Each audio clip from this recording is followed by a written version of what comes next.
അമിത്ഷാ കർണാടകയിൽ തെരഞ്ഞെടുപ്പ് ഉദ്യോഗത്തിന് വന്നിട്ട് തൊട്ടടുത്ത് കേരളമാണ് സൂക്ഷിക്കണം എന്നാണ് കർണാടകയിൽ പറഞ്ഞത്. ഇതുകയല്ലാതെ മറ്റു വഴിയില്ല. RSSനെ കീഴ്പ്പെടാൻ വേണ്ടി കഴിയില്ല. RSSന് വേണ്ടി ഈ എല്ലാ കൊട്ടേഷനും ഏറ്റെടുത്ത് നടത്തുന്ന ഒരു കൊട്ടേഷൻ ലീഡറായിട്ട് ഗവർണർ അധപ്പതിച്ചിരിക്കും. ബംഗാളിൽ ലക്ഷങ്ങൾ പങ്കെടുത്ത ഐതിഹാസികമായൊരു വലിയ റാലി കഴിഞ്ഞ ദിവസം നടന്നു. വലിയ പങ്കാളിത്തമാണ്. വലിയ ഭൂരിപക്ഷം വോട്ടർമാർ യുവാക്കളായിരിക്കും. അവരുടെ പ്രധാനപ്പെട്ട പ്രശ്നം തൊഴിലില്ലായ്മയുണ്ട്. ഈ തൊഴിലില്ലായ്മയാണ് എല്ലായിടത്തും അഡ്രസ് ചെയ്യുന്നത്. എന്ത് പദ്ധതിയാണ് കേന്ദ്ര ഗവൺമെന്റ് ഇത്രയും കാലമായി കേരളത്തിൽ മുന്നോട്ട് വെച്ചത്? സ്വതന്ത്ര ഇന്ത്യ കണ്ടിൽ വെച്ച് ഏറ്റവും വലിയ തൊഴിലില്ലായ്മയാണ് ഇപ്പോൾ രാജ്യം നേരിട്ടുകൊണ്ടിരിക്കുന്നത്. എയ്ഡഡ് മേഖലയിലും ഉറപ്പായും മെറിറ്റും സാമൂഹ്യനീതിയും സംവരണവും എല്ലാം പാലിക്കപ്പെടണം. എയർ ഇന്ത്യയിൽ ഇനി മെറിറ്റോ സാമൂഹ്യനീതിയോ സംവരണമോ ഉണ്ടാവില്ല. തിരുവനന്തപുരം അന്താരാഷ്ട്ര വിമാനത്താവളത്തിൽ ഇനി മെറിറ്റില്ല, സാമൂഹ്യനീതിയില്ല, സംവരണമില്ല. അത് അദാനി തീരുമാനിക്കും, മറ്റേത് ടാറ്റ തീരുമാനിക്കും. ജിയോ കമ്പനിക്കാരന് വേണ്ടി, വൻകിട കോർപ്പറേറ്റ് കമ്പനിക്കാരന് വേണ്ടി അതിനെ തകർത്ത് തരിപ്പണമാണ്. യഥാർത്ഥത്തിൽ സിൽവർ ലൈൻ ഇവിടെ വന്നു കഴിഞ്ഞാൽ കേരളത്തിലെ ഉദ്യോഗാർത്ഥികളുടെ തൊഴിലെന്ന സ്വപ്നം അത് പരിഹരിക്കപ്പെടാൻ വലിയ സാധ്യതയാണ് തുറക്കുക. പക്ഷേ വന്ദേ ഭാരത് 2 അനുഭവിച്ചോടുകൂടി കേരളത്തിലെ യാത്രാ പ്രശ്നം കുറച്ചുകൂടി രൂക്ഷമാവുകയാണ് ചെയ്യുന്നത്. മാധ്യമ പ്രവർത്തകരെയാണ് ഉന്നമിക്കുന്നത്, അതല്ലാണ്ട് മാധ്യമങ്ങളുടെ ഉടമസ്ഥരെ അല്ലെങ്കിൽ അവരുടെ പൊളിറ്റിക്സിനെ തൊടുന്നില്ല എന്നുള്ളൊരു മാധ്യമ വിമർശനം ഇനിയും ശക്തിപ്പെടുത്തണം. അതിപ്പം മുഖമില്ലാത്ത ഏതെങ്കിലും ഐഡിയയിൽ കൂടി നിതനം ചോദിക്കാൻ ഇങ്ങോട്ട് വന്നാൽ കടക്ക് പുറത്ത് എന്ന് പറയാനുള്ള ആർജവം കേരളത്തിലെ പെൺകുട്ടികൾ കാണിക്കണം എന്ന് പറഞ്ഞു. ഡിവൈഎഫ്ഐ സംസ്ഥാന സെക്രട്ടറി VK സനോജാണ് ഇന്ന് ഡൂൾ ടോക്കിൽ അതിഥിയായിട്ടുള്ളത്. സ്വാഗതം. നമസ്കാരം. അത് നമുക്ക് ഈ മനുഷ്യചങ്ങല വെച്ചിട്ട് തന്നെ തുടങ്ങാം. വരാനിരിക്കുന്നൊരു വലിയ പ്രോഗ്രാം. ഇനിയും സഹിക്കണോ ഈ കേന്ദ്ര അവഗണന എന്നുള്ളതാണ് മനുഷ്യചങ്ങലയുടെ ഒരു പ്രധാന മുദ്രാവാക്യം. നമുക്ക് പറയാം, കേരളത്തിലെ മനുഷ്യചങ്ങലകൾ വലിയ ചരിത്രമായിരുന്നു. 87-ലെ മനുഷ്യചങ്ങലയുടെ ഡിവൈഎഫ്ഐയുടെ വലിയ ജനപങ്കാളിത്തം ഉണ്ടാകുന്ന ഒരു സമരമാർഗമാണ് മനുഷ്യചങ്ങല, പ്രത്യേകിച്ച് ഇടതുപക്ഷത്തിന്റെ. പ്രധാനമായിട്ട് ഉന്നയിക്കുന്ന കേന്ദ്ര അവഗണനകൾ എന്തൊക്കെയാണ് ഈ ഒരു മുദ്രാവാക്യത്തിലൂടെ? ഡിവൈഎഫ്ഐ ഈ മാസം 20-ാം തീയതിയാണ് മനുഷ്യചങ്ങല സൃഷ്ടിക്കുന്നത്. ഡിവൈഎഫ്ഐ മുന്നോട്ട് വെക്കുന്ന മുദ്രാവാക്യം കേന്ദ്ര അവഗണനയ്ക്കെതിരായിട്ടുള്ള ശക്തമായ മുദ്രാവാക്യമാണ്. അതിൽ ഒന്നാമത് കേരളത്തിലെ റെയിൽവേ യാത്രക്കാരോട് കേന്ദ്ര ഗവൺമെൻറ് കാണിക്കുന്ന കൊടിയ അനീതിയാണ്. അപ്പോൾ യാത്രാ ദുരിതം, റെയിൽവേ യാത്രാ ദുരിതം പരിഹരിക്കുക എന്നുള്ളതാണ് ഒന്നാമത്തെ മുദ്രാവാക്യം. രണ്ടാമത്തെ മുദ്രാവാക്യം ഉദ്യോഗാർത്ഥികളോട്, പ്രത്യേകിച്ച് യുവതയോട് കേന്ദ്ര സർക്കാർ സ്വീകരിക്കുന്ന നിഷേധ സമീപനമാണ്. ഇപ്പോൾ കേന്ദ്ര സർക്കാരിൻ്റെ നിയമന നിരോധനത്തിനെതിരായിട്ടുള്ള പോരാട്ടത്തിൽ അണിചേരുക എന്നുള്ളതാണ് രണ്ടാമത്തെ മുദ്രാവാക്യം. മൂന്നാമത് ഡിവൈഎഫ്ഐ മുന്നോട്ട് വെച്ച മുദ്രാവാക്യം കേരളത്തോടുള്ള സാമ്പത്തിക ഉപരോധം കേന്ദ്ര ഗവൺമെൻറ് അവസാനിപ്പിക്കണം എന്നുള്ളതാണ്. അപ്പോൾ ഈ മുദ്രാവാക്യങ്ങൾ ജീവൽ പ്രധാനമാണ്, കാലിക പ്രസക്തമാണ്. അപ്പോൾ അതുകൊണ്ട് തന്നെ ഡിവൈഎഫ്ഐ ഇങ്ങനൊരു മുദ്രാവാക്യം മുന്നോട്ട് വെച്ചപ്പോൾ സമൂഹത്തിൻ്റെ നാനാ മേഖലയിൽ നിന്നും ആളുകൾ ഞങ്ങളും ഈ സമരത്തിൻ്റെ ഭാഗമാകും എന്ന വളരെ പോസിറ്റീവായിട്ടുള്ള പ്രതികരണമാണ് ഞങ്ങളോട് നടത്തിയിട്ടുള്ളത്. ഇതിൻ്റെ ഒരു മുന്നൊരുക്കം ഒക്കെ ഏതുവരെ ആയിട്ടുണ്ടെന്നത്? ഡിവൈഎഫ്ഐയുടെ ഏറ്റവും കീഴ് ഘടകമായിട്ടുള്ള യൂണിറ്റ് ഘടകം മുതൽ മേൽപോട്ടുള്ള എല്ലാ ഘടകങ്ങളും ഇതിനാവശ്യമായിട്ടുള്ള തയ്യാറെടുപ്പുകൾ നടത്തിക്കൊണ്ടിരിക്കുകയാണ്. അക്ഷരാർത്ഥത്തിൽ മനുഷ്യക്കോട്ടയായി മാറും ഞങ്ങളുടെ ഈ സമരം. കാരണം അത്രമാത്രം ദുരിതം അനുഭവിക്കേണ്ടി വന്ന ജനതയാണ് നമ്മൾ. ഇപ്പോൾ രാജ്യത്തിൻ്റെ റിപ്പബ്ലിക്കിൻ്റെ 74 വർഷം പൂർത്തിയാവുന്ന സന്ദർഭമാണ് ജനുവരി 26-ന് വരാൻ വേണ്ടി പോകുന്നത്. അപ്പോൾ റിപ്പബ്ലിക്ക് മുന്നോട്ട് വെച്ച ഫെഡറൽ തത്വത്തിൻ്റെ ലംഘനമാണ് തുടർച്ചയായി നടന്നുകൊണ്ടിരിക്കുന്നത്. ഇപ്പം 57,400 കോടി രൂപയാണ് കേരളം പോലെയുള്ള ഒരു ചെറിയ സംസ്ഥാനത്തിന് തടഞ്ഞു വെക്കുന്നതെന്ന് പറഞ്ഞാൽ അത് കേരളത്തിലെ എല്ലാ കാര്യങ്ങളെയും ബാധിക്കുകയാണ്. അപ്പോൾ അത് കേരളത്തിൻ്റെ തൊഴിൽ കൊടുക്കാൻ ആവശ്യമായ പദ്ധതികളെ ബാധിക്കും. അത് ചെറുപ്പക്കാരെയാണ് കൂടുതൽ ബാധിക്കുക. പെൻഷനെ ബാധിക്കും, നമ്മുടെ മറ്റ് വീടെടുത്ത് കൊടുക്കുന്ന പദ്ധതിയെ ബാധിക്കും, എല്ലാത്തിനെയും ബാധിക്കും. അപ്പോൾ ഇതുകൊണ്ട് ഞങ്ങൾ ഈ മുദ്രാവാക്യം മുന്നോട്ട് വെച്ചപ്പോൾ എന്തുകൊണ്ട് ഡിവൈഎഫ്ഐ ഇങ്ങനൊരു മുദ്രാവാക്യം മുന്നോട്ട് വെച്ചു എന്ന്, അത് ഞങ്ങളുടെ എല്ലാം പ്രശ്നമാണ് അഡ്രസ്സ് ചെയ്തത് എന്ന് ആളുകൾക്ക് ബോധ്യപ്പെട്ടിട്ടുണ്ട്. അപ്പോൾ അതുകൊണ്ട് ഞങ്ങളുടെ ഈ സംഘാടനത്തിൻ്റെ ഭാഗമായി നാടിൻ്റെ നാനാവിഭാഗം ആളുകളും ഉൾച്ചേരുന്നു എന്നാണ് നമുക്ക് കാണാൻ വേണ്ടി കഴിയുന്ന അനുഭവം. വ്യാപകമായിട്ടുള്ള പ്രചരണ പ്രവർത്തനങ്ങൾ നാട്ടിൽ നടന്നുകൊണ്ടിരിക്കുകയാണ്. വേറൊന്ന് ഇപ്പോൾ ഈ പറഞ്ഞ മുദ്രാവാക്യങ്ങളിലൊക്കെ ഉള്ളത് പിന്നെ ഈ അവഗണന അല്ലെങ്കിൽ സംസ്ഥാനത്തുള്ള അവഗണന, മറ്റു തൊഴിൽ സാധനങ്ങൾ, അതിനെപ്പെടുന്ന നമ്മൾ കേന്ദ്രത്തിനെതിരെയുള്ളൊരു സമരമാണ്. ബേസിക്കലി കേന്ദ്രത്തിനെതിരെ സംഘപരിവാർ ഭരണകൂടത്തിനെതിരെയുള്ളതാണ്. നമ്മളെല്ലായ്പ്പോഴും എല്ലാവരും കേന്ദ്രത്തിനെതിരെ അല്ലെങ്കിൽ BJPക്കെതിരെ ഉയർത്തുന്ന പ്രധാനപ്പെട്ട ഒരു മുദ്രാവാക്യം എന്നുള്ളത് അവരുടെ വർഗീയ വിദ്വേഷ നിലപാടുണ്ട്. എന്തുകൊണ്ടായിരിക്കും ഇത്രയും വലിയ ജനപങ്കാളിത്തം ഉണ്ടാകുന്ന വലിയൊരു സമരത്തിൽ നിന്ന് വർഗീയതക്കെതിരെ എന്നുള്ളൊരു സാധനം? അങ്ങനെ BJP ഗവൺമെന്റ് രാജ്യത്ത് വർഗീയതയാണ് നടപ്പാക്കിക്കൊണ്ടിരിക്കുന്നത്. അപ്പോൾ അവർ മതവിശ്വാസത്തെ കൂട്ടുപിടിച്ചാണ് ഇത്തരം കാര്യങ്ങൾ, ജനവിരുദ്ധമായ കാര്യങ്ങൾ അവരിവിടെ നടപ്പാക്കിക്കൊണ്ടിരിക്കുന്നത്. DYFIയുടെ എല്ലാ ക്യാമ്പയിനുകൾക്കകത്തും ഈ കാര്യം ശക്തമായി പറയുന്നുണ്ട്. ഇപ്പോൾ ആഗസ്റ്റ് 15-ാം തീയതി DYFI എടുത്ത ക്യാമ്പയിൻ ഉണ്ടായിരുന്നു. ആ ക്യാമ്പയിൻ്റെ മുദ്രാവാക്യം പ്രധാനമായിട്ടും രാജ്യത്തിൻ്റെ മതനിരപേക്ഷത എന്ന മുദ്രാവാക്യത്തെ മുൻനിർത്തിയാണ്. ഇപ്പോൾ ഇതിവിടെ പ്രധാനമായിട്ടും ഈ 3 മുദ്രാവാക്യങ്ങൾ കേന്ദ്രീകരിച്ചുള്ള ചർച്ച അനിവാര്യമാണ്. അപ്പോൾ അതുകൊണ്ടാണ് ഈ മുദ്രാവാക്യം കേന്ദ്രീകരിച്ചത്. ഇതിപ്പം 3 മുദ്രാവാക്യങ്ങളും തെറ്റാണെന്ന് പറയാൻ കഴിയില്ലല്ലോ ആർക്കും. അപ്പോൾ BJP RSS രാജ്യത്ത് ഈ ജനവിരുദ്ധ നയങ്ങൾ അടിച്ചേൽപ്പിക്കുമ്പോൾ ഈ ജനവിരുദ്ധ നയങ്ങൾക്കെതിരായിട്ടുള്ള പോരാട്ടം ശക്തിപ്പെടുന്ന ഘട്ടത്തിൽ വർഗീയതയാണ് അവർ ആയുധമാക്കുന്നത്. ആളുകളെ സംഘടിച്ച് വരുന്ന തൊഴിലാളികളെ, അവരുടെ തൊഴിലാളികളുടെ കരുത്തിനെ ദുർബലപ്പെടുത്താൻ, അവരുടെ കരുത്തിനെ ശിഥിലീകരിക്കാൻ ഈ വർഗീയതയാണ് അവർ ഉപയോഗിച്ചത്.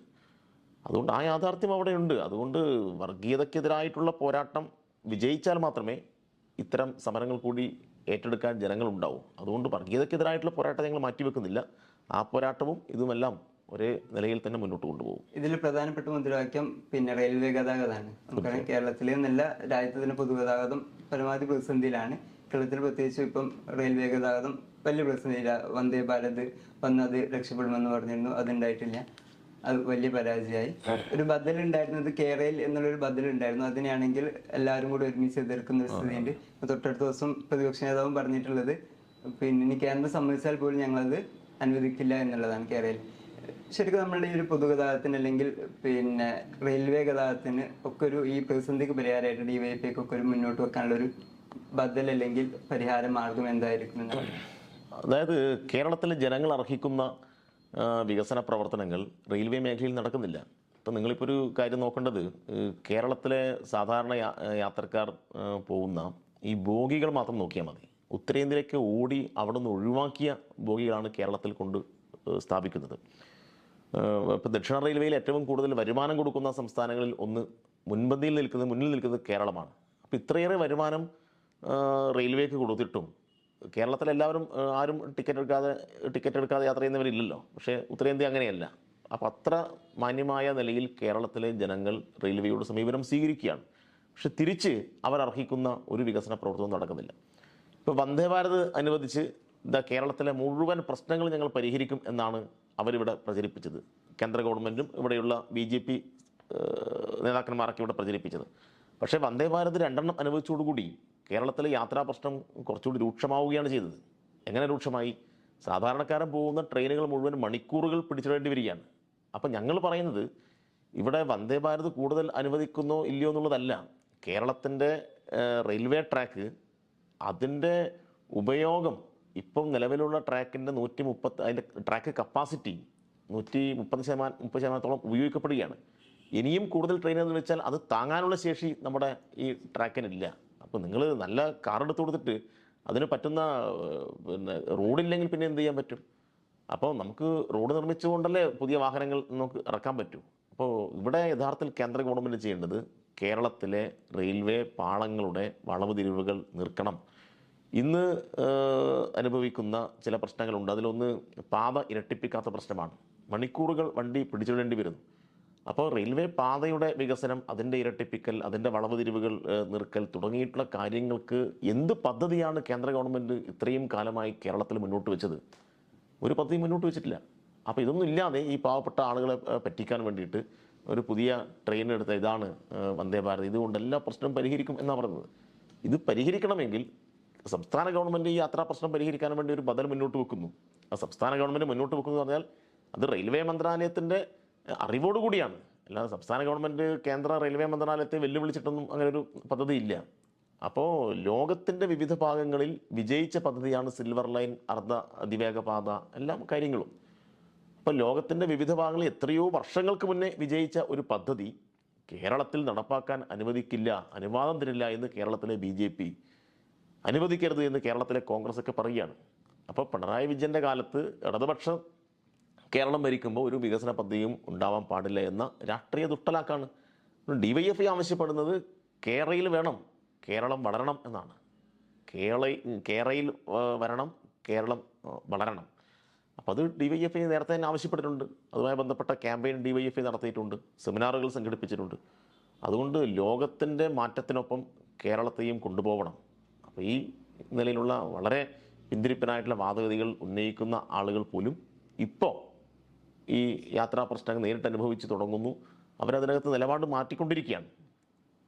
വേറൊന്നുള്ളത് തൊഴിലില്ലായ്മയാണ് ഇതിലൊരു പ്രധാനപ്പെട്ട മുദ്രാവാക്യം മനുഷ്യ സംഘടനയുടെ. തൊഴിലില്ലായ്മ നമുക്കറിയാം, രാജ്യത്ത് വലിയ തൊഴിലില്ലായ്മ അത് രൂക്ഷമായിട്ടിരിക്കുകയാണ്. ആളുകൾ പുറത്തേക്ക് പോകുന്നൊരവസ്ഥയാണ്. ഇപ്പം പാർലമെന്റിൽ കഴിഞ്ഞ ദിവസങ്ങളിൽ ഉണ്ടായിട്ടുള്ള പുക സ്പ്രേയുടെ പ്രതിഷേധം പോലും അവർ കാരണമായിട്ട് പറഞ്ഞിട്ടുള്ളത് ആ സമരത്തിന് മാർഗം എങ്ങനെയെന്നുള്ളത്. പക്ഷെ അവരൊരു കാരണമായിട്ട് പറഞ്ഞത് തൊഴിലില്ലായ്മ എന്നുള്ളതാണ്. തൊഴിലില്ലായ്മ ഈ കേന്ദ്രത്തിലെ നിയമനങ്ങൾ, സംസ്ഥാനങ്ങളിലെ നിയമനങ്ങളുണ്ട്. കേരളത്തിലെ പ്രത്യേകിച്ച് എടുക്കുകയാണ് കേരളത്തിലെ നിയമനങ്ങൾ, സ്വകാര്യ മേഖലയിലെ ജോലി, അവിടുത്തെ സംവരണം, ഈ കാര്യങ്ങളൊക്കെ എങ്ങനെയാണ് DYFI കാണുന്നത്. അതേപോലെ തന്നെ പ്രധാനപ്പെട്ട ഒരു വിഷയം എന്നുള്ളത് എയ്ഡഡ് മേഖലയിൽ, കേരളത്തിലെ എയ്ഡഡ് മേഖലയിലെ നമുക്ക് എങ്ങനെ പറയുകയാണെങ്കിലും അവിടെ നടക്കുന്നത് മെറിറ്റിനോ അല്ലെങ്കിൽ എയ്ഡഡ് സ്ഥാപനങ്ങളെ നമ്മൾ അങ്ങനെ കുറ്റപ്പെടുത്തില്ല. കേരളത്തിന്റെ വിദ്യാഭ്യാസത്തിൽ ഒരു വലിയ ഭാഗമായിട്ട് കാലത്ത്. പക്ഷെ ഇപ്പൊ നടന്നുകൊണ്ടിരിക്കുന്ന നിയമനങ്ങളിൽ മഹാഭൂരിഭാഗവും നടക്കുന്നത് മെറിറ്റോ സംവരണോ ഒന്നും ബാധകമാകാത്ത രീതിയിലാണ്. ഏതെങ്കിലും തരത്തിലുള്ള പണം അല്ലെങ്കിൽ സാമുദായിക മുൻഗണനകൾ അതൊക്കെയാണുള്ളത്.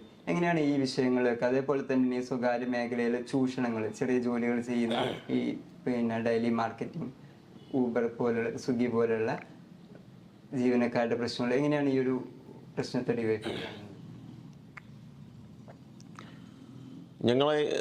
ഞങ്ങളെ മനുഷ്യച്ചങ്ങലയിൽ വെച്ച ഏറ്റവും പ്രധാനപ്പെട്ട മുദ്രാവാക്യങ്ങളിൽ ഒന്ന് തൊഴിലില്ലായ്മ തന്നെയാണ്. അപ്പോൾ അത് കേന്ദ്ര ഗവൺമെൻറ്റിൻ്റെ നിയമന നിരോധനമാണ് ഇന്ത്യയിൽ ഇന്ന് നാം നേരിടുന്ന തൊഴിലില്ലായ്മയുടെ ഒരു പ്രധാനപ്പെട്ട കാരണം. സ്വതന്ത്ര ഇന്ത്യ കണ്ടിട്ടിൽ വെച്ച് ഏറ്റവും വലിയ തൊഴിലില്ലായ്മയാണ് ഇപ്പോൾ രാജ്യം നേരിട്ടുകൊണ്ടിരിക്കുന്നത്. ഇപ്പോൾ 2014 നിന്ന് 2023-24 എത്തുമ്പോഴേക്ക് തൊഴിലില്ലായ്മയുടെ നിരക്ക് ഇരട്ടിയാവുകയാണ്.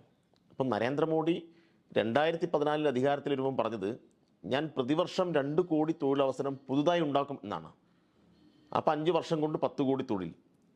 അപ്പോൾ 10 കോടി തൊഴിൽ ഇന്ത്യയിലെ ചെറുപ്പക്കാർക്ക് കൊടുത്തിട്ടുണ്ടോ? കണക്കുകളുണ്ടല്ലോ ഇവിടെ.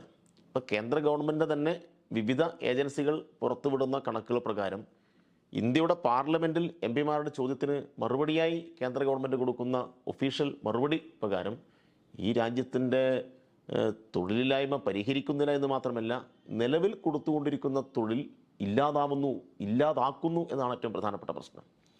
നമ്മളിപ്പോൾ നിരവധി ഉദാഹരണങ്ങളുണ്ട് നമ്മുടെ മുമ്പിൽ.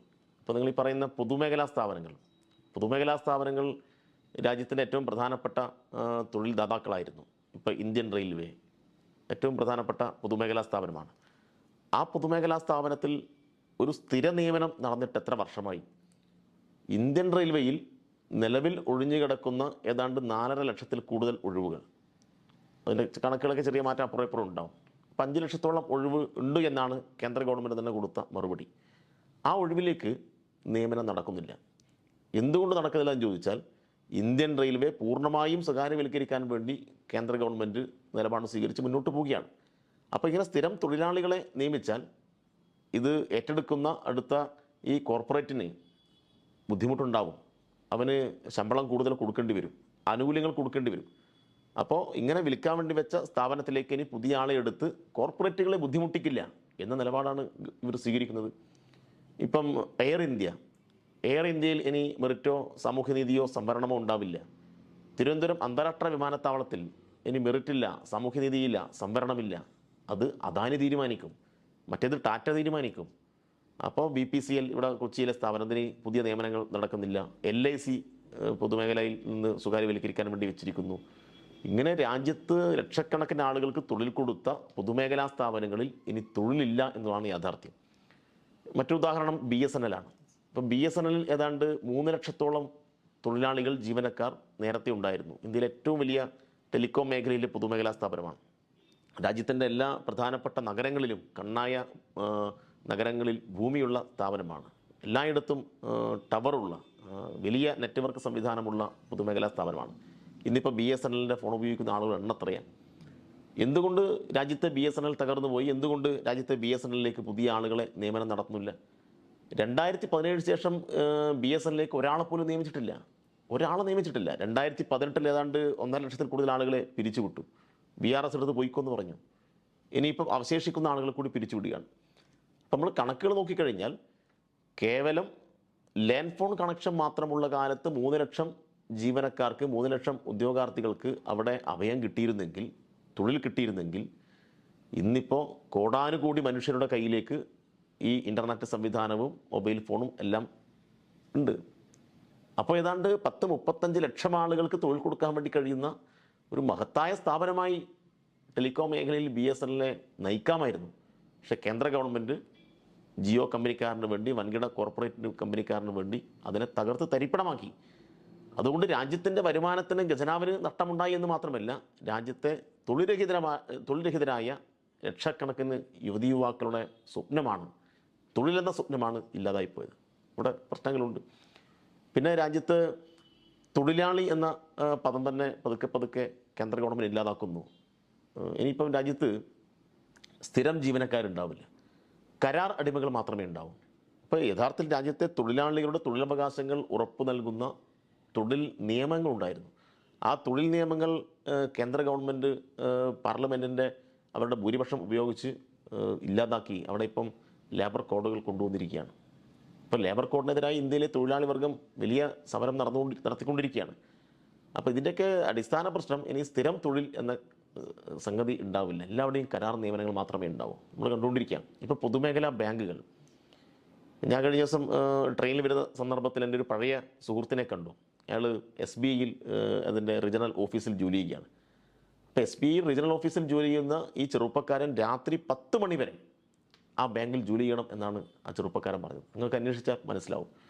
അപ്പോൾ രാജ്യത്തെ പൊതുമേഖലാ സ്ഥാപനങ്ങളിൽ ജോലി ചെയ്യുന്ന ജീവനക്കാരുടെ അവരുടെ തൊഴിൽ സമയം വർദ്ധിച്ചിരിക്കുന്നത്. കടുത്ത മാനസിക സമ്മർദ്ദത്തിൽ കൂടിയാണ് അവർ കടന്നു പോകുന്നത്. അവർക്ക് കുടുംബവുമായിട്ടുള്ള ബന്ധം മെയിൻറ്റെയിൻ ചെയ്ത് പോകാൻ കഴിയാത്ത പ്രശ്നങ്ങൾ ഉണ്ടാകുന്നു.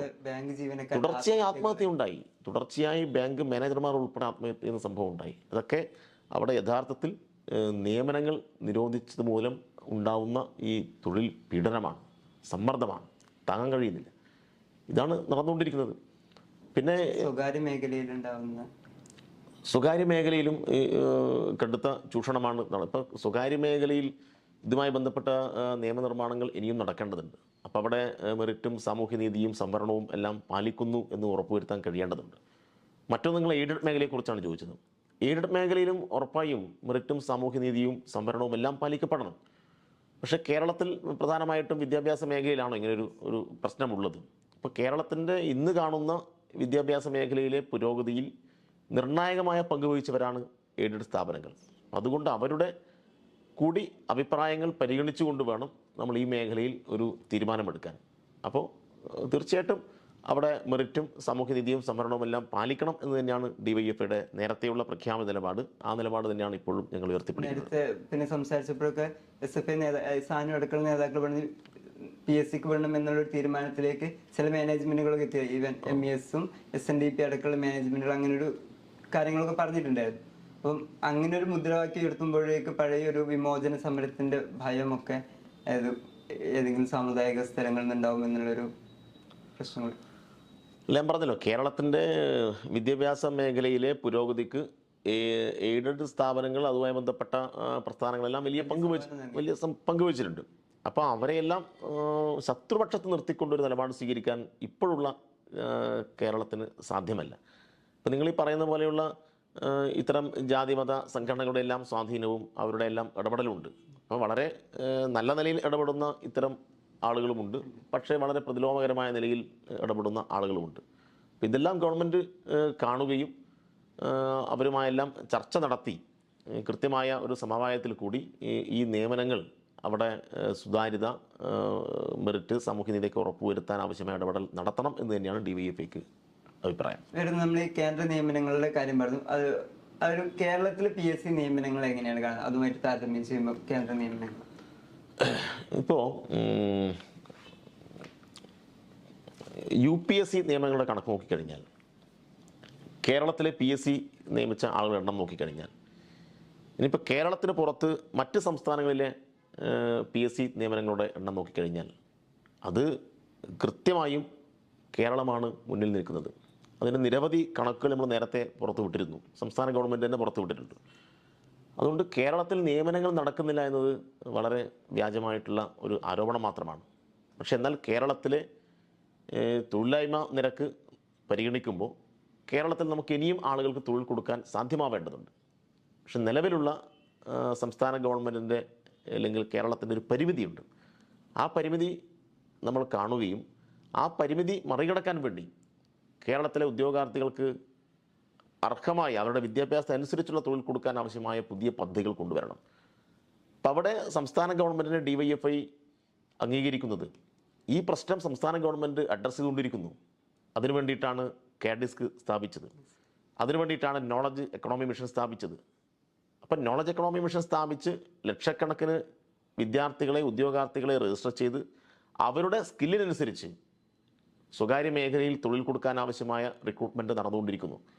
അവരുടെ സ്കില്ല് മെച്ചപ്പെടുത്താൻ വേണ്ടി വിവിധ പരിശീലന പരിപാടികൾ സർക്കാർ സഹായത്തോടു കൂടി സൗജന്യമായി നടത്തിക്കൊണ്ടിരിക്കുകയാണ്. ഇപ്പോൾ ഒന്നാം പിണറായി ഗവൺമെൻറ് കാലത്ത് അവസാന ബജറ്റ് അവതരിപ്പിച്ചുകൊണ്ടാണ് അന്നത്തെ ധനകാര്യമന്ത്രി തോമസ് ഐസക്ക് ഒരു നോളജ് എക്കണോമിയെക്കുറിച്ചുള്ള ഒരു സങ്കല്പം മുന്നോട്ട് വെച്ചത്. ഇപ്പോൾ കേരളം ഒരു വൈജ്ഞാനിക സമ്പദ് വ്യവസ്ഥയിലേക്ക് പ്രവേശിക്കുന്നു, മാറുന്നു എന്നതാണ് അന്നത്തെ ബജറ്റ് പ്രസംഗത്തിൽ. അപ്പോൾ അന്ന് നമുക്ക് അത്രമാത്രം ഇതിനെക്കുറിച്ചുള്ള അറിവുണ്ടായിരുന്നില്ല. അപ്പോൾ അക്ഷരാർത്ഥത്തിൽ അങ്ങനെയാണല്ലോ, അത് അറിവിനെ തന്നെ മൂലധനമാക്കി മാറ്റണം എന്നതാണ്. ഇവിടെ ഇപ്പം ധാരാളം വീട്ടമ്മമാർ, ഇപ്പം MBBS ഉള്ള വീട്ടമ്മമാർ, അല്ലെങ്കിൽ MBA ഉള്ള വീട്ടമ്മമാർ, MA ഉള്ള, MCOM ഉള്ള, മറ്റ് പ്രൊഫഷണൽ ബിരുദങ്ങളുള്ള ധാരാളം ആളുകളുണ്ട്. അപ്പോൾ അവർക്ക് അവരുടെ പ്രദേശങ്ങളിൽ നിന്നോ അവരുടെ വീട്ടിൽ നിന്നോ ഇരുന്ന് ഈ ജോലി ചെയ്യാൻ സാധ്യമാവുന്ന വിധത്തിലേക്ക് നമ്മുടെ നാട് മാറണം. അതിന് ധാരാളം വിദേശ കമ്പനികൾ, മറ്റ് മേഖലയിലെ മുതൽ മുടക്കാൻ സാധ്യതയുള്ള ആളുകൾ ഇങ്ങോട്ട് വരണം. പക്ഷെ ഇവിടെ വരണമെങ്കിൽ കേരളത്തിൻ്റെ അടിസ്ഥാന സൗകര്യം, അതിലേറ്റവും പ്രധാനപ്പെട്ട കാര്യം ഒന്ന് യാത്രാ പ്രശ്നമാണ്. നമുക്കറിയാലോ, ഇപ്പം ഗതാഗത പ്രശ്നങ്ങൾ നമുക്കറിയാം. ആ പ്രശ്നങ്ങൾ പരിഹരിക്കാൻ വേണ്ടിയാണ് സംസ്ഥാന ഗവൺമെൻറ് സിൽവർ ലൈൻ കൊണ്ടുവരുന്നത്. ഇപ്പോൾ കാസർഗോഡുള്ള ഒരാൾക്ക് തിരുവനന്തപുരത്തെത്താൻ 4.5 മണിക്കൂർ എന്ന കേവലമായ യാത്രാ പ്രശ്നം മാത്രമല്ല, യഥാർത്ഥത്തിൽ സിൽവർ ലൈൻ ഇവിടെ വന്നു കഴിഞ്ഞാൽ കേരളത്തിലെ ഉദ്യോഗാർത്ഥികളുടെ തൊഴിലെന്ന സ്വപ്നം അത് പരിഹരിക്കപ്പെടാൻ വലിയ സാധ്യതയാണ് തുറക്കുക. ടൂറിസം മേഖലയിൽ വലിയ മാറ്റം അതുമായി ബന്ധപ്പെട്ടുണ്ടാവും. കേരളത്തിലേക്ക് ആളുകളെ വലിയ ഒഴുക്കുണ്ടാവും. അപ്പോൾ കേരളത്തിൽ മൂലധനം കൂടുതൽ ഇറങ്ങും. പിന്നെ ഇതുമായി ബന്ധപ്പെട്ട അടിസ്ഥാന പ്രശ്നങ്ങളിലാണ് നമ്മുടെ K-ഫോൺ ഉൾപ്പെടെയുള്ള കാര്യങ്ങൾ. ഇൻ്റർനെറ്റ് കണക്ടിവിറ്റിയാണ് മറ്റൊരു പ്രധാനപ്പെട്ട പ്രശ്നം. ഇതെല്ലാം സംസ്ഥാന ഗവൺമെൻറ് മുന്നിൽ കണ്ടുകൊണ്ട് പരിഹരിക്കാൻ ആവശ്യമായ പദ്ധതികൾ കൊണ്ടുവരുന്നു. പിന്നെ ഉന്നത വിദ്യാഭ്യാസ മേഖലയിൽ പുതിയ കോഴ്സുകൾ, ഇപ്പം ചില കമ്പനികൾ ഇവിടെ വരുന്ന ഘട്ടത്തിൽ അവർക്ക് ആവശ്യമായ സ്കില്ലുള്ള ആളുകളെ ഇവിടുന്ന് കിട്ടുന്നില്ല എന്നുള്ള പരാതി ഉണ്ടായി. അപ്പം അത്തരം കാര്യങ്ങൾ മുഖ്യമന്ത്രിയുടെ ശ്രദ്ധയിൽ വന്നപ്പോഴാണ് ഈ മേഖലയിൽ ഒന്ന് ശക്തമായി ഇടപെടണം എന്ന് ഗവൺമെൻറ് തീരുമാനിക്കുന്നത്. അതുമായി ബന്ധപ്പെട്ട പ്രവർത്തനങ്ങൾ മുന്നോട്ട് കൊണ്ടുപോവുകയാണ്. അപ്പോൾ PSCക്ക് പുറത്ത്, അല്ലെങ്കിൽ സംസ്ഥാന ഗവൺമെൻറ്റിന് നേരിട്ട് കൊടുക്കാൻ വേണ്ടി കഴിയുന്ന തൊഴിലിന് പുറത്ത് കേരളത്തിൽ അഭ്യസ്തവിദ്യരായ ആളുകൾക്ക് ഇവിടെ തൊഴിൽ ചെയ്യാൻ സാധ്യമാകുന്ന വിധത്തിലുള്ള ഒരു അന്തരീക്ഷം സംജാതമാവുന്നു. അപ്പോൾ അതിൻ്റെ കണക്കുകൾ ഇവിടെയുണ്ട്. ഇപ്പം നമ്മുടെ വ്യവസായ മന്ത്രി നിരന്തരം പറഞ്ഞുകൊണ്ടിരിക്കുകയാണ് ഇവിടെ വന്നുകൊണ്ടിരിക്കുന്ന കമ്പനികൾ. അതൊന്നും മാധ്യമങ്ങൾ വലിയ രൂപത്തിൽ തമസ്കരിക്കുകയാണ്. പക്ഷേ ഇവിടെ വ്യവസായ സൗഹൃദ അന്തരീക്ഷം രൂപപ്പെടുന്നു. ഇവിടെ ഏറ്റവും നല്ല ഇക്കോസിസ്റ്റം എന്ന് പറയാവുന്ന വിധത്തിലേക്ക് സംരംഭകമാരുടെ എണ്ണം കൂടി വരുന്നു. സംരംഭക വർഷം ആചരിച്ചപ്പോൾ അതുമായി ബന്ധപ്പെട്ട് 1 ലക്ഷത്തിൽ കൂടുതൽ സംരംഭം ഒരു വർഷം കൊണ്ട് കൊണ്ടുവരാൻ പറ്റി. അപ്പോൾ സംരംഭകർക്കെല്ലാം അനുകൂലമായി നിലപാട് സ്വീകരിക്കുന്നു എന്ന ഒരു പൊതു അന്തരീക്ഷം ഇവിടെ രൂപപ്പെടുന്നുണ്ട്. പക്ഷേ മാധ്യമങ്ങൾ പലപ്പോഴും മറച്ചു വെച്ച് കേരളം സംരംഭകർക്ക് പറ്റിയൊരു നാടല്ല എന്ന ഒരു പ്രതീതി നിർമ്മാണം ഇവിടെ നടന്നുകൊണ്ടിരിക്കുന്നുണ്ട്. പക്ഷേ കണക്കുകൾ പരിശോധിച്ചാൽ നമുക്ക് കാണാൻ വേണ്ടി കഴിയും. അതുപോലെ തന്നെ PSC നിയമനത്തിൻ്റെ കാര്യത്തിലും കണക്കുകൾ നിങ്ങൾ സൂക്ഷ്മമായി പരിശോധിച്ചാൽ കേരളത്തിൽ കൂടുതൽ നിയമനങ്ങൾ നടക്കുന്നുണ്ട് എന്ന് കാണാൻ കഴിയും. വേറൊന്ന് നമ്മളുടെ ഗവർണറായിട്ട് ബന്ധപ്പെട്ട ഗവർണറും പിന്നെ സർക്കാരും തമ്മിലുള്ള ഒരു കുറേ തവണയായിട്ട് നമ്മൾ ചർച്ച ചെയ്യുന്നുണ്ട്. അതുപോലെ ചാൻസലർ എന്നുള്ള തരത്തിൽ അദ്ദേഹം നടത്തിയിട്ടുള്ള ഇടപെടലുകൾ ഒക്കെ ചർച്ച ചെയ്യാം. ഞാൻ ഉദ്ദേശിക്കുന്ന വേറൊരു കാര്യം, അതായത് സനോജ് കണ്ണൂർ എന്നുള്ള ഒരാളാണ്. ഗവർണർ കഴിഞ്ഞ കുറേ ദിവസങ്ങളായിട്ട് നടത്തിയിരുന്ന ഒരു സ്ഥലം ഉണ്ടായിരുന്നു, കണ്ണൂർ എന്തൊരു മോശം സ്ഥലമാണ് എന്നുള്ള അദ്ദേഹം ഉപയോഗിച്ച വാക്കുകൾ. കഴിഞ്ഞ ദിവസം അദ്ദേഹം കലോത്സവത്തിന് കാര്യം വന്നപ്പോൾ അത് വേറെ തരത്തിലാക്കുകയും ചെയ്തു. എങ്കിൽ പോലും കണ്ണൂരിനെ കുറിച്ച് ഗവർണർ അയാളുടെ അദ്ദേഹത്തിന്റെ രാഷ്ട്രീയ കാഴ്ചപ്പാടെന്ന് പറയുന്നതാണെങ്കിൽ പോലും കണ്ണൂരിനെ കുറിച്ച് അങ്ങനെ ഒരു പൊതുബോധം സൃഷ്ടിക്കപ്പെട്ടിട്ടുണ്ട് തോന്നുന്നുണ്ടോ? പ്രത്യേകിച്ച് ഇടതുപക്ഷത്തിനൊക്കെ വലിയ സ്വാധീനമുള്ള മേഖലയാണ് കണ്ണൂര്. ആ കണ്ണൂരെന്ന് പറയുമ്പം ആളുകൾ അവിടെ എന്തോ ചോരക്കളാണ്, ഭയങ്കര അടിപിടി നടക്കുന്ന ഒരു സ്ഥലമാണ്. അതിനപ്പുറത്തേക്കുള്ള കണ്ണൂരിന്റെ ഒരു ചരിത്രം, ഒരു സാംസ്കാരിക പൈതൃകം ഒന്നും അടയാളപ്പെടുത്താത്ത തരത്തിൽ ഇതൊരു പൊതുബോധം ഇവിടെ ഉണ്ടായത് എങ്ങനെയാന്ന്? അത് ഇടതുപക്ഷ വിരുദ്ധമായിട്ടുള്ള ആശയം മുന്നോട്ട് വെക്കുന്നവർ എല്ലാ കാലത്തും കേരളത്തെയും പ്രത്യേകിച്ച് കണ്ണൂരിനെയും അപമാനിക്കാനുള്ള നീക്കം നടത്തിയിട്ടുണ്ട്. അത് ഇവരുടെ എല്ലാം പല നേതാക്കന്മാരുടെയും പ്രസ്താവനകളിൽ നമുക്ക് കാണാൻ വേണ്ടി കഴിയും. മറ്റേ അമിത്ഷാ കർണാടകയിൽ തെരഞ്ഞെടുപ്പ് ഉദ്യോഗത്തിന് വന്നിട്ട് തൊട്ടടുത്ത് കേരളമാണ് സൂക്ഷിക്കണം എന്നാണ് കർണാടകയിൽ പറഞ്ഞത്. അതൊരു കേരള വിരുദ്ധത പൊതുവിൽ ഇവർ സൂക്ഷിക്കുന്നുണ്ട്. കേരളത്തിൽ നിന്ന് പറയുമ്പോൾ കണ്ണൂർ പ്രത്യേകിച്ച് ഇടതുപക്ഷ രാഷ്ട്രീയത്തിന് സ്വാധീനമുള്ള ഒരു മണ്ണാണ് കണ്ണൂർ. അപ്പോൾ കണ്ണൂരിനെ തകർത്താൽ മാത്രമേ ഇടതുപക്ഷത്തിൻ്റെ സ്വാധീനം ദുർബലപ്പെടുത്താൻ വേണ്ടി കഴിയൂ. അതുകൊണ്ടൊരു കണ്ണൂർ വിരുദ്ധത, കണ്ണൂരിലെ ഇടതുപക്ഷ നേതാക്കന്മാരെ കുറിച്ചുള്ള ഇതുമായി ബന്ധപ്പെട്ട പല വിധത്തിലുള്ള വ്യാജ പ്രചരണങ്ങൾ ഇതൊക്കെ നേരത്തെയും നടത്തിയിട്ടുണ്ട്. അപ്പം അതിൻ്റെ തുടർച്ചയിലാണ് ഗവർണർ ഇങ്ങനൊരു പ്രഖ്യാപനം നടത്തിയത്. അപ്പം അതിന് വളരെ മനോഹരമായ ഒരു മറുപടി ഇന്നലെ കൊല്ലത്ത് വെച്ചുണ്ടായി. ഇപ്പോൾ കൊല്ലത്ത് സംസ്ഥാന കലോത്സവത്തിൽ കണ്ണൂർ കിരീടം നേടിയ വാർത്തയറിഞ്ഞ് അവിടെ ഉണ്ടായിരുന്ന കൊല്ലത്തെ അല്ലെങ്കിൽ മലയാളത്തിൻ്റെ പ്രിയപ്പെട്ട കവിയായിട്ടുള്ള കുരീപ്പുഴ ശ്രീകുമാറിൻ്റെ ഒരു പ്രതികരണം ഉണ്ടായിരുന്നു. ഇന്നലെ വളരെ വൈറലായ ഒരു പ്രതികരണമാണ്. അദ്ദേഹം പറഞ്ഞു, ബ്ലഡി കണ്ണൂരല്ല, ബ്യൂട്ടിഫുൾ കണ്ണൂരാണ്. എന്നിട്ട് അദ്ദേഹം പറഞ്ഞു, ഇത് കേരളത്തിലെ ഗവർണർക്കുള്ള മറുപടിയാണ് എന്ന് കൂടി മലയാളത്തിൻ്റെ പ്രിയപ്പെട്ട കവി പറഞ്ഞു വെച്ചിട്ടുണ്ട്. അപ്പോൾ അത്തരം പ്രതികരണങ്ങൾ നമ്മൾ ശ്രദ്ധിക്കുകയാണ്. അപ്പോൾ അതുകൊണ്ട് ഗവർണർ എന്ന് പറഞ്ഞാലൊന്നും കണ്ണൂരൊന്നും ഇല്ലാതായി പോകുന്നില്ല. അപ്പോൾ ഗവർണർ എന്നൊക്കെ പറഞ്ഞാൽ ആരാന്ന് ഇപ്പം മനസ്സിലായല്ലോ. ഗവർണറൊക്കെ RSSൻ്റെ അടിമയായി RSSന് വേണ്ടി ഈ എല്ലാ കൊട്ടേഷനും ഏറ്റെടുത്ത് നടത്തുന്ന ഒരു കൊട്ടേഷൻ ലീഡറായിട്ട് ഗവർണർ അധപ്പതിച്ചിരിക്കുന്നു. അപ്പോൾ ഗവർണർ എന്ന പദവിക്ക് ആരിഫ് മുഹമ്മദ് ഖാൻ അപമാനമാണ്. പിന്നെ അവരുടെ രാഷ്ട്രീയ നിലപാടൊക്കെ നോക്കിയാൽ മതി. 10ൽ കൂടുതൽ പാർട്ടികളിൽ കൂടി ഈ ഒരു സ്ഥാനത്തിന് വേണ്ടിയിട്ട് എന്തും ചെയ്യും എന്ന നിലപാടിൽ അവർ സ്വീകരിക്കുന്നത്. അതിനപ്പുറത്ത് അദ്ദേഹം എടുക്കുന്ന രാഷ്ട്രീയ വിരോധം കൊണ്ട് എടുക്കുന്ന നിലപാട്, പക്ഷെ അത് ബുദ്ധിമുട്ടിലാക്കുന്നത് ഇപ്പം കർഷകർക്ക് അതൊരു ബുദ്ധിമുട്ടാകുന്നു. സർക്കാരിനുള്ള വിരോധം കൊണ്ടായിരിക്കും ഇത്തരം പ്രശ്നങ്ങൾ ഇങ്ങനെ വിദ്യാർത്ഥികൾക്കൊരു പ്രശ്നമായിട്ട് വരുന്നു. രാഷ്ട്രീയമായി ഞങ്ങൾക്ക് സ്വാധീനമുണ്ടാക്കാൻ കഴിയാത്തിടങ്ങളിൽ കേന്ദ്ര ഗവൺമെൻറ് ഗവർണർമാരെ അയക്കുകയാണ്. അതിപ്പോൾ തമിഴ്നാട്ടിൽ നമ്മൾ കണ്ടു, മറ്റ് കോൺഗ്രസ് ഭരിക്കുന്ന മറ്റ് സംസ്ഥാനങ്ങളിൽ നമ്മൾ കണ്ടു. കേസ് നടന്നുകൊണ്ടിരിക്കുകയാണല്ലോ. ഇവിടെ ഇപ്പോൾ കേരളത്തിലെ കാര്യം നോക്ക്. കേരളത്തിൻ്റെ നിയമസഭ ഭൂരിപക്ഷ പ്രകാരം ഒരു തീരുമാനമെടുത്ത് നിയമത്തിന് വേണ്ടിയിട്ട് നിയമം ഉണ്ടാക്കാൻ വേണ്ടി അങ്ങോട്ട് അയക്കുകയാണ്. അത് തടഞ്ഞു വെക്കാൻ ഗവർണർക്ക് എന്താ അധികാരം? സുപ്രീം കോടതി ചോദിച്ചു, ഗവർണറോട് ചോദിച്ചല്ലോ പല കേസുകളിലും. പക്ഷേ ഒരു നാണവുമില്ലാതെ ഗവർണർ ആ കാര്യങ്ങൾ പിടിച്ചു വയ്ക്കുകയാണ്. അപ്പോൾ ഇത് ജനാധിപത്യത്തിന് നേരെ നടന്നുകൊണ്ടിരിക്കുന്ന വളരെ പ്രകടമായ കടന്നാക്രമണമാണ്. അപ്പോൾ കേരളത്തിൽ ഭൂരിപക്ഷമുള്ള ഒരു ഗവൺമെൻറ്റിനെ, ആ ഗവൺമെൻറ് എടുക്കുന്ന തീരുമാനത്തെ ദുർബലപ്പെടുത്താൻ വേണ്ടി BJP ഗവർണറെ ഉപയോഗപ്പെടുത്തി നടത്തിക്കൊണ്ടിരിക്കുന്ന കളികളാണ്. ഇവിടെ ഇപ്പോൾ എന്തെല്ലാം ബില്ലുകളെ ഇപ്പോൾ ഗവർണർ പിടിച്ചു വെച്ചത്? ഗവർണർക്ക് എങ്ങനെ പിടിച്ചു വെക്കാൻ അധികാരമുണ്ടോ? അധികാരമില്ല, പക്ഷേ പിടിച്ചു വെക്കുന്നു. അത് കേരളത്തിൻ്റെ മൊത്തത്തിലുള്ള വികസനത്തെയാണ് ദുർബലപ്പെടുത്തുന്നത്. വേറൊന്ന്, പിന്നെ കഴിഞ്ഞ വേറൊരു സബ്ജക്റ്റ്, കുറേ ദിവസങ്ങളിലായിട്ട് അടുത്ത ഈ സ്ത്രീധനവും അതുമായി ബന്ധപ്പെട്ടുള്ള പീഡനങ്ങൾ, ആത്മഹത്യകൾ ഇതൊക്കെ നടക്കുന്നുണ്ട്. DYFI നേരത്തെ, അതായത് ആളുകളുടെ മനസ്സിൽ വിവാഹം, പ്രണയം എന്നുള്ളതൊക്കെ വേറെ ഏതൊരു തരത്തിലേക്ക് പോകുന്നതായിട്ടുള്ളൊരു സമീപകാലത്ത് നമ്മളുടെ ഒരു വാർത്തകളൊക്കെ അങ്ങനെയാണ് വരുന്നത്. നേരത്തെ DYFI ഒരു സെക്യുലർ മാട്രിമോണിയൊക്കെ ഉണ്ടാക്കുകയും ഈ ഇത്തരം വിവാഹം ഉൾപ്പെടെയുള്ള ഇൻസ്റ്റിറ്റ്യൂഷൻ കുറച്ചുകൂടെ ജനാധിപത്യത്തിലേക്ക് കൊണ്ടുവരാനൊക്കെ ഉള്ള ശ്രമങ്ങൾ ഉണ്ടായിരുന്നു. ഏതെങ്കിലും തരത്തിൽ അതിനൊരു വിദ്യാഭ്യാസം ഉണ്ടാക്കൽ അല്ലെങ്കിൽ അത്തരം ഒരു ബോധവൽക്കരണത്തിന്റെ ഒക്കെ ഒരു ഘട്ടം ഇപ്പോൾ ഇല്ല? അത് തീർച്ചയായിട്ടും DYFI ഇപ്പോൾ അത്തരം കാര്യങ്ങൾ തുടർച്ചയായി ഏറ്റെടുക്കുന്നുണ്ട്. ഇപ്പോൾ കൊല്ലത്ത് വിസ്മയ എന്ന് പറയുന്ന ഒരു സഹോദരി അതിക്രൂരമായി കൊല ചെയ്യപ്പെട്ടു. ഉത്തര എന്ന് പറയുന്ന ഒരു പെൺകുട്ടിയുടെ കൊലപാതകം. ഇങ്ങനെ കേരളത്തെ ഞെട്ടിച്ച ഇത്തരം സംഭവങ്ങൾ ഉണ്ടായ ഘട്ടത്തിൽ നേരത്തെയും DYFI എടുത്തിട്ടുണ്ട്. വളരെ ശക്തമായ ക്യാമ്പയിൻ എടുത്തിരുന്നു. ഇന്നിപ്പോൾ കേരളത്തിലെ വിവിധ ഗ്രാമങ്ങളിൽ കൂടി പോകുമ്പോൾ DYFIയുടെ ചില ബോർഡുകൾ നിങ്ങൾ ശ്രദ്ധിച്ചിട്ടുണ്ടാവും. എല്ലാ യൂണിറ്റിലും DYFI സ്ഥാപിച്ച ഒരു ബോർഡ്, ഞാൻ സ്ത്രീധനം വാങ്ങുകയോ കൊടുക്കുകയോ ചെയ്യില്ല എന്നുള്ളതാണ്. ഇപ്പം ബഹുമാനപ്പെട്ട കേരളത്തിൻ്റെ മുഖ്യമന്ത്രി തന്നെ പറഞ്ഞു, സ്ത്രീധനം ചോദിക്കാൻ ഇങ്ങോട്ട് വന്നാൽ കടക്ക് പുറത്ത് എന്ന് പറയാനുള്ള ആർജവം കേരളത്തിലെ പെൺകുട്ടികൾ കാണിക്കണം എന്ന് പറഞ്ഞു.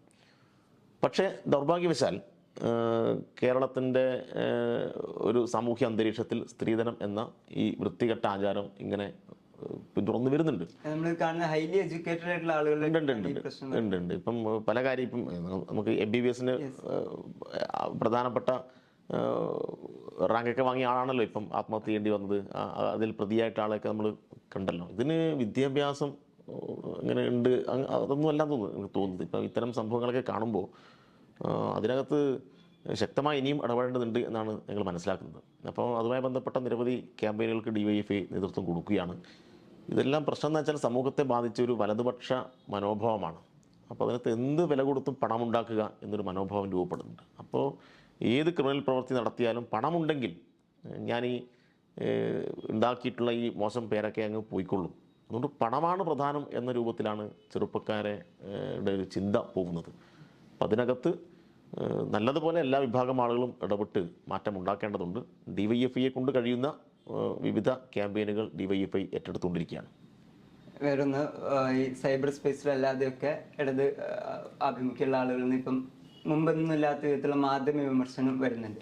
ചില ഘട്ടങ്ങളിലൊക്കെ അതൊരു മുഖമില്ലാത്ത അക്കൗണ്ടുകളൊക്കെ ആയിരിക്കും ഒരു വ്യക്തി അധിക്ഷേപത്തിലേക്കൊക്കെ പോകുന്ന തരത്തിലുണ്ട്.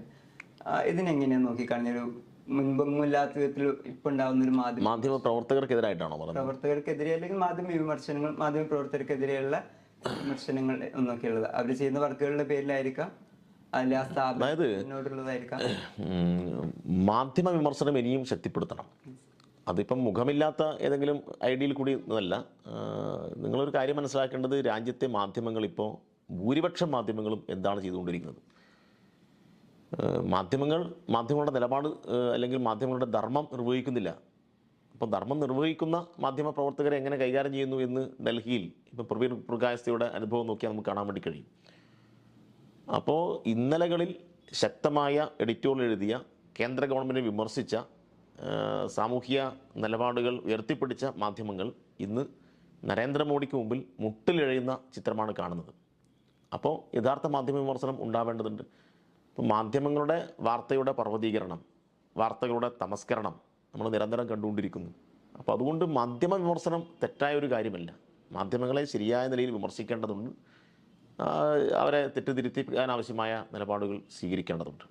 വേറൊരു പ്രധാന ഈ സർക്കിളിൽ നിന്ന് ഉയരുന്നൊരു പ്രശ്നം, മാധ്യമ പ്രവർത്തകരെയാണ് ഉന്നമിക്കുന്നത്, അതല്ലാണ്ട് മാധ്യമങ്ങളുടെ ഉടമസ്ഥരെ അല്ലെങ്കിൽ അവരുടെ പൊളിറ്റിക്സിനെ തൊടുന്നില്ല എന്നുള്ളൊരു ആരോപണം മാത്രമാണ്. അങ്ങനെയൊന്നുണ്ടോ? ഇല്ല. ഇപ്പം അതായത് ഇന്ത്യയിലെ മാധ്യമങ്ങൾ മുഴുവൻ ഏതാണ്ട് 90% കൂടുതൽ മാധ്യമങ്ങളും അതിൻ്റെ ഉടമകൾ കോർപ്പറേറ്റുകളാണ്. ഇപ്പോൾ വൻകിട കോർപ്പറേറ്റുകൾക്ക് രാജ്യത്തെ കൊള്ളയടിക്കാൻ വേണ്ടി അവരെ സഹായിച്ചുകൊണ്ടിരിക്കുന്നത് BJP ആണ്. അപ്പോൾ BJPയുടെ ഈ സംവിധാനത്തെ ഇതുപോലെ നിലനിർത്തണം. അപ്പോൾ അതിന് BJP ഗവൺമെൻറ് മുന്നോട്ട് വെക്കുന്നത് പ്രധാനമായും വർഗീയത എന്ന ആയുധമാണ്. അപ്പോൾ അതുമായി ബന്ധപ്പെട്ട ആശയങ്ങളെ അവർ ആ നിലയിൽ തന്നെ നിലനിർത്തി പോകണം. അപ്പോൾ വ്യവസ്ഥക്ക് എതിരായിട്ടുള്ള ഒരു വാർത്തയും ആവശ്യമില്ല, വ്യവസ്ഥക്ക് അനുകൂലമായ വാർത്തകൾ മാത്രമേ വേണ്ടൂ എന്നതാണ് മഹാഭൂരിപക്ഷം മാധ്യമങ്ങളും ഇവിടെ എടുക്കുന്ന സമീപനം. അപ്പോൾ അതുകൊണ്ട് സ്വാഭാവികമായിട്ടും മാധ്യമ പ്രവർത്തകരെ എന്തുകൊണ്ട് വിമർശിക്കുന്നു ചോദിച്ചാൽ, മാധ്യമ പ്രവർത്തകരാണല്ലോ ഈ വാർത്ത വായിക്കുകയും ഈ സംഭവങ്ങൾ റിപ്പോർട്ടൊക്കെ ചെയ്യുന്നത്. അപ്പോൾ സ്വാഭാവികമായിട്ടും വിമർശനങ്ങൾ അവർക്ക് നേരെ ഉണ്ടാവും. അല്ലാതെ അവരും തൊഴിലാളികളാണ്, പാവങ്ങളാണ്. യഥാർത്ഥത്തിൽ ജീവിക്കാൻ വേണ്ടിയിട്ടാണ് ഈ പണി മുഴുവൻ അവർ എടുക്കേണ്ടി വരുന്നത്. പക്ഷേ സ്വാഭാവികമായിട്ടും ഒരു കള്ള വാർത്ത ഒരു റിപ്പോർട്ടർ ചെയ്താൽ അപ്പോൾ അയാളുടെ പേര് പറഞ്ഞ വിമർശനം ഉണ്ടാവും. അത് സ്വാഭാവികമായിട്ടൊരു കാര്യമാണ്. പക്ഷെ അതിനപ്പുറത്തുള്ള കാര്യങ്ങൾ കൂടി ഞങ്ങൾ കാണുന്നു. എന്തുകൊണ്ട് അയാൾ അങ്ങനെ ചെയ്യേണ്ടി വരുമെന്ന് ചോദിച്ചാൽ, നമ്മളിപ്പോൾ ഇത്രയും ചർച്ച ചെയ്ത ഈ തൊഴിലില്ലായ്മയും പ്രശ്നങ്ങളൊക്കെ രൂക്ഷമായ ഘട്ടത്തിൽ ഒരു കോർപ്പറേറ്റ് സ്ഥാപനത്തിൽ ഒരു പണിയെടുക്കുന്നു. അപ്പോൾ നിങ്ങൾ എന്നോട് ചോദിക്കുന്ന ചോദ്യങ്ങൾ സ്വാഭാവികമായിട്ടും നിങ്ങളുടെ മാനേജ്മെൻറ്റ് നിർദ്ദേശിക്കുന്ന കാര്യങ്ങളായിരിക്കും, അല്ലെങ്കിൽ നിങ്ങളുടെ മാനേജ്മെൻറ്റ് ഒരു കാഴ്ചപ്പാട് തന്നിട്ടുണ്ടാവും. അപ്പോൾ അതിനനുസരിച്ച് മാത്രമേ നിങ്ങൾക്ക് ചോദിക്കാൻ കഴിയൂ. അപ്പോൾ ഈ സാധാരണ മാധ്യമപ്രവർത്തകർക്കിടയിൽ തന്നെ ഇതുമായി ബന്ധപ്പെട്ട് നല്ലതുപോലെ വിമർശനം ഉണ്ട്. അവർ നടത്തുന്ന പ്രവർത്തനങ്ങൾ ശരിയല്ല എന്ന് പറയുന്ന എത്രയോ മാധ്യമപ്രവർത്തകരുണ്ട്. പക്ഷേ ജീവിച്ച് പോകണ്ടേ, നമുക്കും ഭക്ഷണം കഴിക്കണ്ടേ എന്ന ചോദ്യമാണ് പലപ്പോഴും അവർ ചോദിക്കുന്നത്. അതുകൊണ്ട് അവരോടൊന്നും ഞങ്ങൾക്ക് വ്യക്തിപരമായ ഒരു ശത്രുതയുമില്ല, അങ്ങനെ ഒരു ശത്രുതയുമില്ല. വേറൊന്ന് ഇപ്പം കഴിഞ്ഞ ദിവസം ബംഗാളിൽ വലിയ ജനപങ്കാളിത്തമുള്ള റാലി നടന്നു. കേരളത്തിൽ മനുഷ്യചങ്ങല നടക്കാൻ പോകുന്നു. ഈ യുവാക്കളെ വലിയ രീതിയിൽ രാജ്യത്തൊട്ടും സംഘടിപ്പിക്കുകയാണ്. ഇതൊരു പാർലമെന്റ് തെരഞ്ഞെടുപ്പിന്റെ ഒക്കെ ഒരുക്കും. വലിയ ഭൂരിപക്ഷം വോട്ടർമാർ യുവാക്കളായിരിക്കും. അവരുടെ പ്രധാനപ്പെട്ട പ്രശ്നം തൊഴിലില്ലായ്മയുണ്ട്. ഈ തൊഴിലില്ലായ്മയാണ് എല്ലായിടത്തും അഡ്രസ്സ് ചെയ്യുന്നത് ഈ സമരങ്ങളിലൊക്കെ. ഇതൊരു പാർലമെന്റ് ഇലക്ഷൻ എങ്ങനെയായിരിക്കും ഇത് ബാധിക്കുക? അല്ലെങ്കിൽ തീർച്ചയായിട്ടും അതായത് ഒരു തിരിച്ചുവരവ് എന്നുള്ളത് കൂടെ ആ റാലിയിലൂടെ ചർച്ച ഉണ്ടാകുന്നുണ്ട്. അതായത് 2024 പാർലമെന്റ് തെരഞ്ഞെടുപ്പ് വളരെ പ്രധാനപ്പെട്ട നിർണായകമായ രാഷ്ട്രീയ പോരാട്ടമാണ്.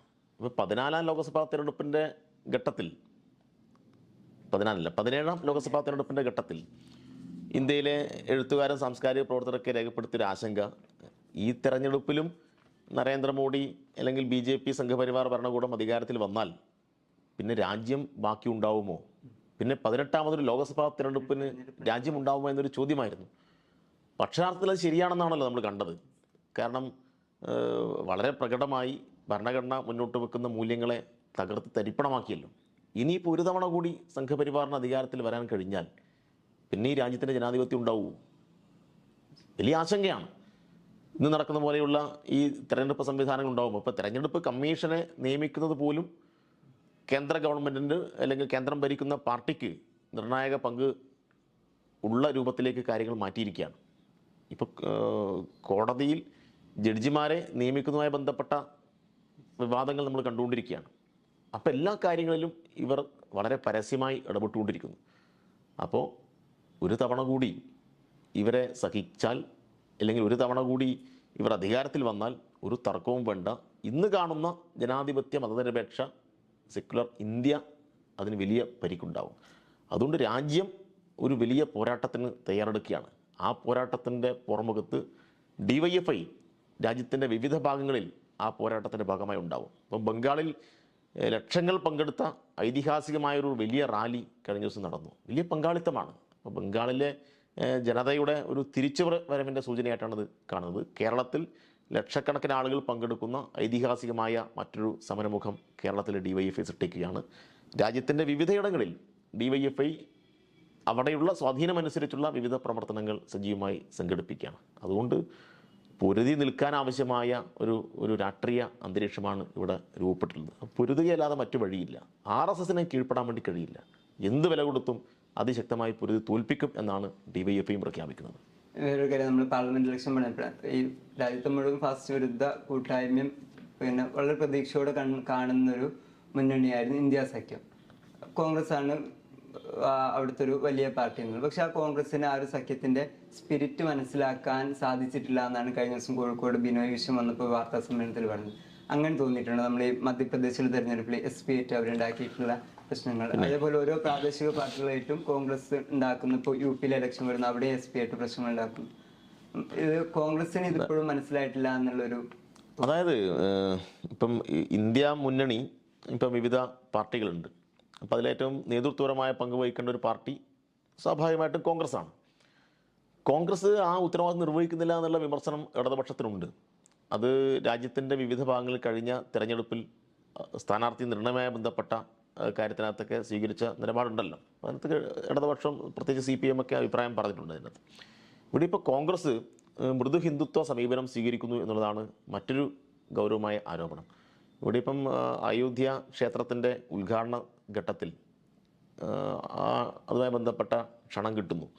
അപ്പം അതിനകത്തൊരു നിലപാട് പറയാൻ കോൺഗ്രസ്സിന് ഇതുവരെ കഴിയുന്നില്ല. അപ്പോൾ കോൺഗ്രസ് ധരിക്കുന്നത് ഉത്തരേന്ത്യയിൽ BJP പറയുന്നത് പോലെ ഞങ്ങളും പറഞ്ഞാൽ മാത്രമേ ഞങ്ങൾക്ക് പിടിച്ചേക്കാൻ വേണ്ടി കഴിയൂ. പക്ഷേ അനുഭവങ്ങളിൽ നിന്ന് പാഠം ഉൾക്കൊള്ളുന്നില്ല. അപ്പോൾ ഗോവധ നിരോധനം അതുമായി ബന്ധപ്പെട്ട നിയമങ്ങൾ രാജ്യത്ത് BJP പറയുന്നതിന് മുന്നേ നടപ്പാക്കുന്നതിന് മുന്നേ നടപ്പാക്കിയത് ആരെയും ചോദിച്ചാൽ കോൺഗ്രസ്സാണ് നടപ്പാക്കിയത്. നമ്മൾ കണ്ടു ഈ കമൽനാഥിൻ്റെ ഇഷ്ടിക കൊടുത്തയച്ച സംഭവം, ഈ ഇതിന് പൂജിച്ച ഇഷ്ടിക കൊടുത്തയക്കുന്നു, കമൽനാഥിൻ്റെ ചില പ്രസ്താവനകൾ.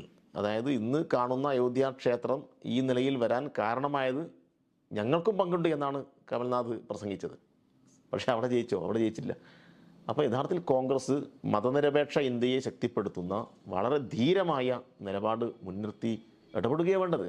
ആ ഇടപെടലിന് പകരം അതും ഇതും അല്ലാത്തൊരു നിലപാട് സ്വീകരിച്ച് കോൺഗ്രസ് തന്നെ ദുർബലമാവുന്നു. കോൺഗ്രസിനെ വിശ്വസിക്കാൻ കഴിയില്ല എന്ന് ഇവിടെയുള്ള മതനിരപേക്ഷവാദികൾക്കും പ്രത്യേകിച്ച് ന്യൂനപക്ഷങ്ങൾക്കും തോന്നുന്നു എന്നാണ് ഇന്ത്യയുടെ അനുഭവം. അതുകൊണ്ട് കോൺഗ്രസ് ശക്തമായ സെക്കുലർ നിലപാട് സ്വീകരിച്ച് വന്നാൽ മാത്രമേ BJPയുടെ ഈ ഹിന്ദുത്വ രാഷ്ട്രീയ പദ്ധതികൾക്ക് തടയിടാൻ വേണ്ടി നമുക്ക് കഴിയും. ഈ പ്രാദേശിക പാർട്ടികളുടെ ഒരു പ്രാധാന്യത്തെ എങ്ങനെ കാണുന്നത്? പ്രാദേശിക പാർട്ടികൾക്കെല്ലാം വലിയ പ്രാധാന്യമുണ്ട്. അതുകൊണ്ട് ദേശീയ നിലവാരത്തിലുള്ള പാർട്ടികൾക്ക് മാത്രമേ ഈ ഇന്ത്യയിൽ ഈ പോരാട്ടത്തിൽ സംഭാവന ചെയ്യാൻ കഴിയൂ എന്നുള്ളതല്ല. ചെറിയ പാർട്ടികളാണെങ്കിൽ പോലും അവരെല്ലാം ചേർത്ത് നിർത്തേണ്ടതുണ്ട്. അത് എത്ര ചെറിയ വോട്ടിംഗ് ശതമാനമായി കഴിഞ്ഞാലും ഈ വോട്ടിംഗ് ശതമാനമെല്ലാം ഒരുമിച്ച് നിർത്തിക്കഴിഞ്ഞാൽ BJPയെ തോൽപ്പിക്കാൻ വേണ്ടി കഴിയും. ഇപ്പോൾ BJP വിരുദ്ധ ചേരിയിൽ നിൽക്കുന്ന വോട്ടുകൾ എത്രയാണ്? അപ്പോൾ BJPക്ക് കൂടി വന്നാൽ 34% വോട്ട് അല്ലേ? 34% കഴിഞ്ഞ് ബാക്കി 66% ആളുകൾ ഇപ്പുറമുണ്ട്. അപ്പോൾ രാജ്യത്ത് 66-67% ആളുകൾ ഞങ്ങൾ BJP അല്ല എന്ന് പറയുന്നവരാണ്, ഞങ്ങൾ BJPയുടെ രാഷ്ട്രീയത്തിൻ്റെ ഒപ്പമില്ല എന്ന് പറയുന്നവരാണ്. പക്ഷേ ദൗർഭാഗ്യവശാൽ ഈ 66% വരുന്ന ജനതയും പല വിധത്തിലുള്ള സ്വത്വ സംഗീത താല്പര്യത്തെ മുൻനിർത്തി പ്രവർത്തിക്കുന്ന സംഘടനകളുടെയും പാർട്ടികളുടെയും ഭാഗമായി നിൽക്കുകയാണ്. അപ്പോൾ അവർ ഇന്ത്യയുടെ ഈ അപകടം മനസ്സിലാക്കി ഒരുമിച്ച് നിൽക്കും എന്ന പ്രതീക്ഷയോടുകൂടിയാണ് ഞങ്ങൾ ഈ തെരഞ്ഞെടുപ്പിനെ കാണുന്നത്.